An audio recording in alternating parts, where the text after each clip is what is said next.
you for that. Ladies and gentlemen, welcome to an episode of Media Watch. We're back with more fantastic guests, and we are continuing with our focus in the home. There should be a competition. You can guess which books I've got. After the humour last week about colouring books, maybe you can do a freeze frame and try and find out which books you can quiz me about, which I haven't read. And as per normal, we have some fantastic guests. And this time around, we've got two wonderful people. And our focus area today is going to be about nutrition with an emphasis on being better in terms of, in what you eat and how you look after yourself. Can that really help prevent or make you more, resistant to some of the terrible stuff that's going on with regards to COVID-19? The other interesting aspect of it is if you look at the statistics, we do see people from the BAP ethnic minority, whatever that BAM thing stands for. I'm not sure if I quite like that term, but that's a way of describing people from minority groups who seem to be more affected by it. So let me introduce to you without further ado. First of all, we have Dr. Preet. Dr. Preet, welcome to the show. Hi. Good to see you. And we also have a leading nutritionist with us as well, Paula Mahari. Paula, hello. Good to meet you. We had an opportunity to chat earlier on, and obviously our emphasis is all around nutrition and looking after yourself. So it will be really good to get your insights. Let me first of all kick it off with Dr. Peter. So listen, one of the exciting things that we have with regards to new research that's emerging is based on the statistics that we already have on the large number of people, sadly, that lost their lives or have been affected or are more susceptible, seem to be either diabetic, and that's a large number of them, but also they are from a particular background. Now, there has been discussion generally, and we had some doctors on recently, talking about the importance of vitamin D. What's your view on that? Do you think there's any mileage in that theory? Because obviously the countries that we originally came from before, or we were born in the UK, but our parents came from there, generations upon generations, had wonderful sun and nutrients from the soil. So shall I make a start, Savinda? Yes, go for it. Hi. So if you think about it, there's been a lot of press coverage about, black and ethnic minority people. And we know in our own community how many people are suffering from coronavirus. It seems a much, much higher incidence. When I talk to my native compatriots, they have actually very few incidences. But, if I read the news that I get, the email links that I get from the community, in our community, coronavirus is rife, particularly in older people, and it's really affecting people. So definitely, there are some things that we can do, and the government's view on all of this is that people in ethnic minorities are working in deprived conditions.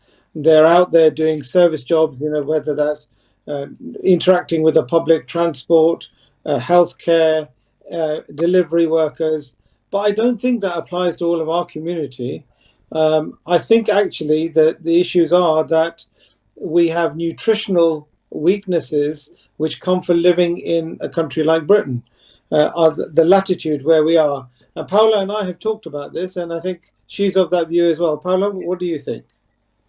I think you're absolutely right. And not only small community, mostly, all the patients I see by and large, I could say we all have, nutritional insufficiency. Deficiency is a big word, but yes, by and large, we do all have, the tendency to, have some problem with, nutrients and vitamins and minerals. And that's just because of modern life, isn't it? Absolutely. Obviously, we see more and more, the highly, processed diet, which is obviously a problem. And we've seen obviously in the pathologies, then the comorbidities, obviously, of COVID-19. A lot of problems obviously revolve around the lifestyle, and lifestyle, again, as we were saying earlier, is also about, managing the way we live as well. So going outside, being exposed to the sun, being active, and obviously healthy diet, whatever that means for you. Healthy is a big word. It's a broad word. Well, we were discussing earlier on, Paula, about the in the recent years since the 1950s. Like food is almost like over processed. The bread of the traditional way of making bread compared to the bread that's being made nowadays, it seems to be over milled. There's some very famous books that have been written about the fact that this over processing is causing those micronutrients to actually disappear.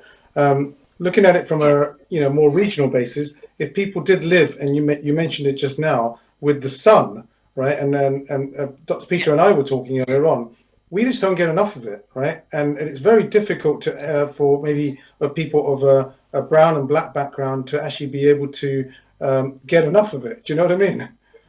So there is a lot of research. There's a lot of research on this, Dr. Savi, and that is that, for example, our bodies were designed to live in forests and jungles and environments where we're exposed.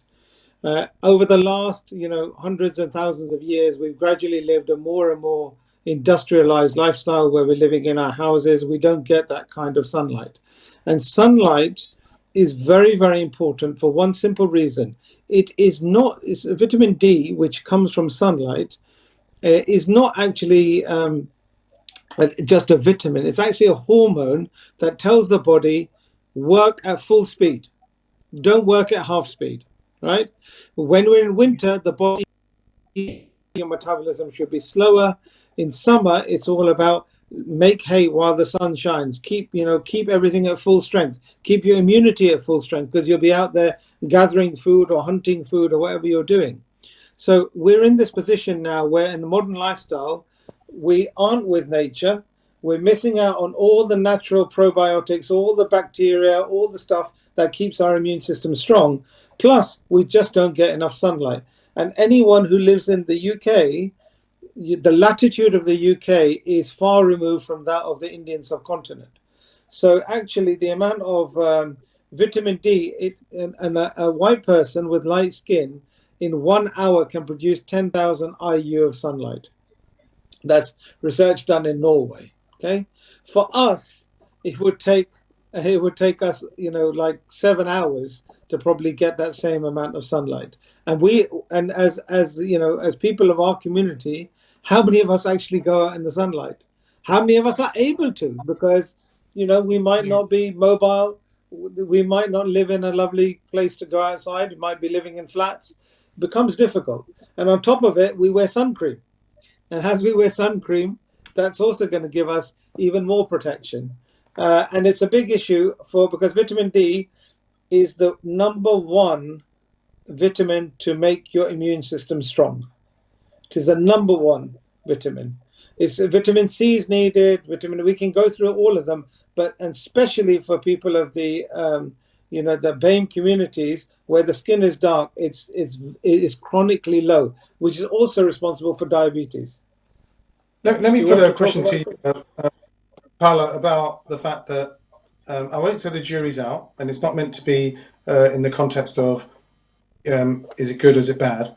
My father was very much an advocate of vitamins and supplements. There is always the cover notice that you must seek advice. Sometimes things don't suit certain people. We know that as well. So we're not advocating any particular policy until you obviously consult with doctors if you have a particular medical situation. But there are many doctors that don't believe that vitamins really make that much difference. Now, there's vitamins that you can get naturally.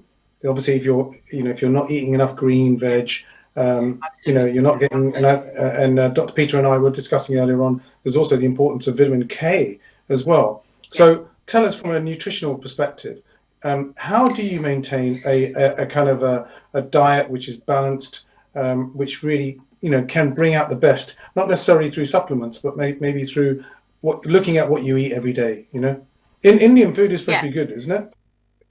It is actually, yes. And if we look at, for example, Ayurveda and all the ancient tradition, you do have all those very important recommendations that should lead to a healthy diet. I guess going back to vitamin D is like really integrating a lot of, green leafy vegetables and getting, the right fats, because it's obviously a fat soluble vitamin.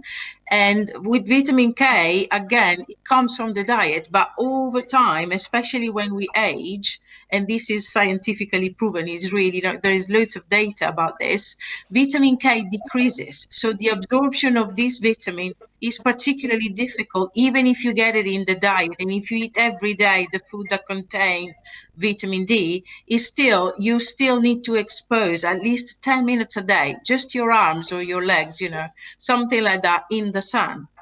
But then again, we have the problem with the UK being a country which is particularly cold, or you don't have like a full summer like in India, definitely not. The exposure, even for people, fair skin or any other, all of us basically, we are really depleted of vitamin D. It's a global problem.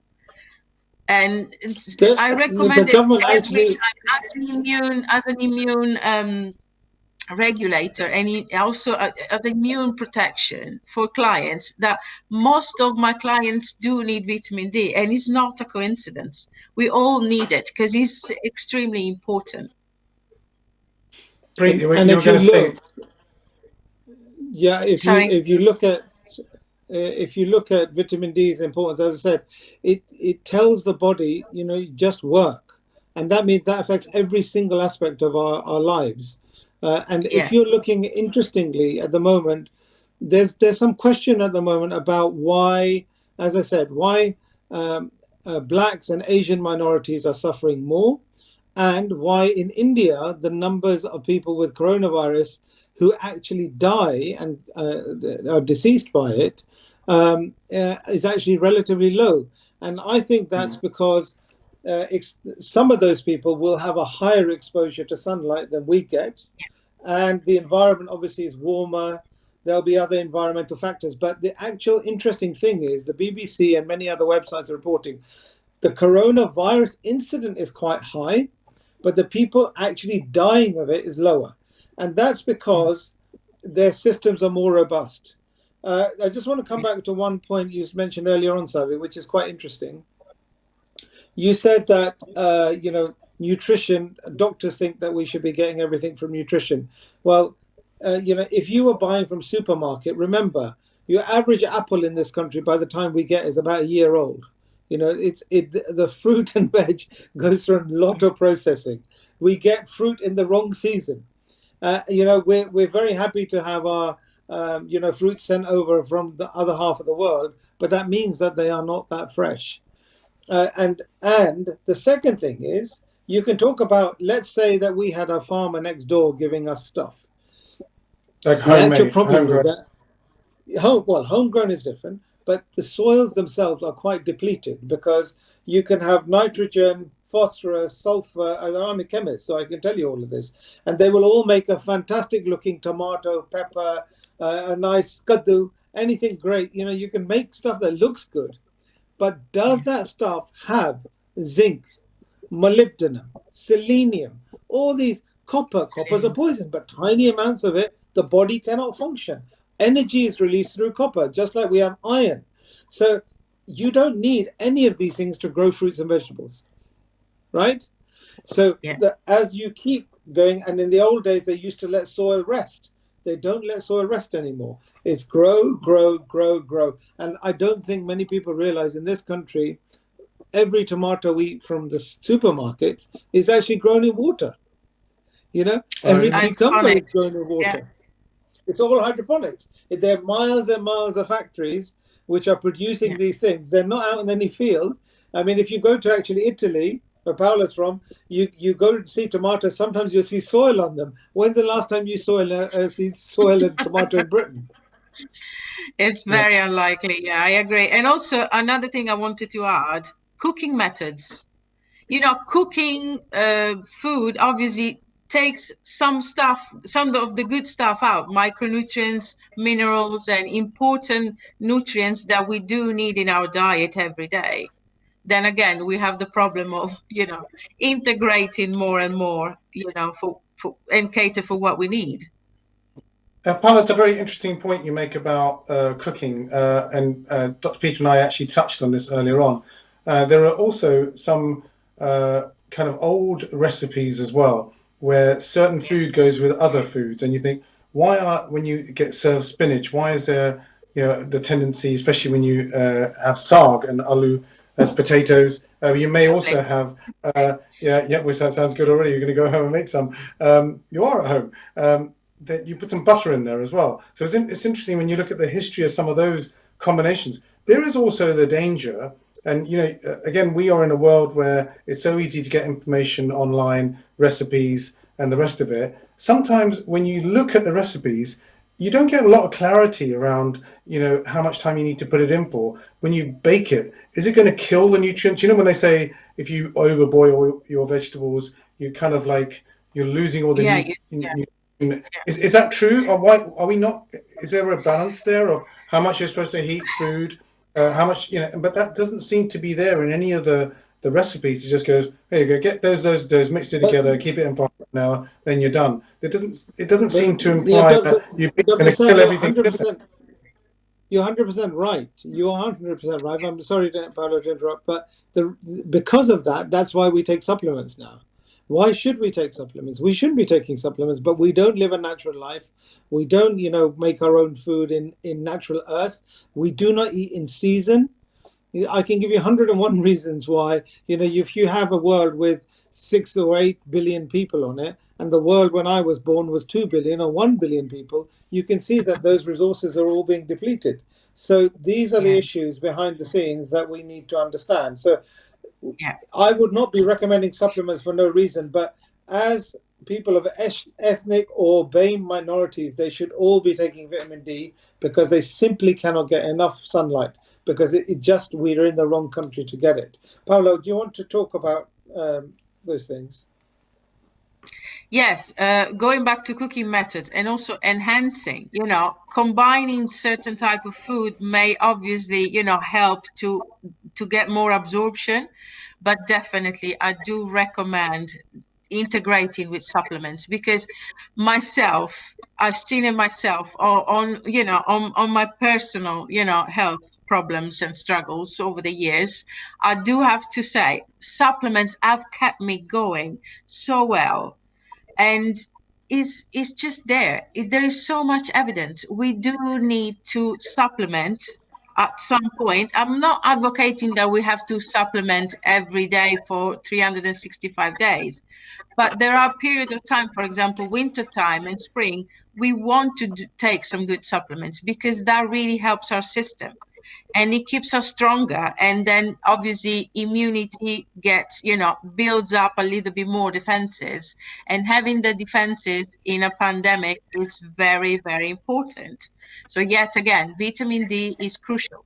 Vitamin C, again, it's an excellent, for example, antiviral, antibacterial, antifungal, at least. If you see the studies of Linus Pauling, which is a famous institute in America, there is so much research on this, and it's more and more evident that our diet are depleted of all these important nutrients.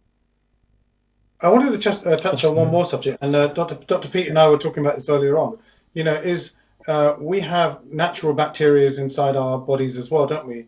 We have viruses inside our bodies. I mean, speaking from personal experience, I recently had a bit of an illness, and that was a dormant virus that's in my back, which unfortunately resulted in shingles. I never realized that, that it was, just because you have chickenpox doesn't mean that you're never going to get it again. But when you get to an older age, it could come out in a different form, brought on either by stress or whatever. You can't catch it, but it's living inside. But there are also things that help you digest food, help you control any impurities that come into your body as well. I mean, your body is an amazing thing, right? Absolutely. It's a phenomenal machine. And there are lots of experiments that show that the bacteria actually affect your mental state. So when we talk about depression and all those sorts of topics, people think that, oh, it's all in your head. It's not in your head. It's in your gut. It's in your stomach. And why do we have those problems? Same thing, low vitamin D, but also the type of food we have is killing bacteria. And the biggest one of lot, the things that save our lives, antibiotics, also end up killing us slowly, right? Antibiotics are very, very important, but they have been overused. We now, today, because of coronavirus, we're busy going to wash our hands with all this stuff. And all this beneficial bacteria that is on my hands, there are millions and millions of bacteria on my hands right now, just as there are on everybody. Our stomach is full of it. Even our blood has bacteria. Believe it or not, our blood is full of bacteria. And what we're doing is we're killing it. We're giving such a bad environment for these things.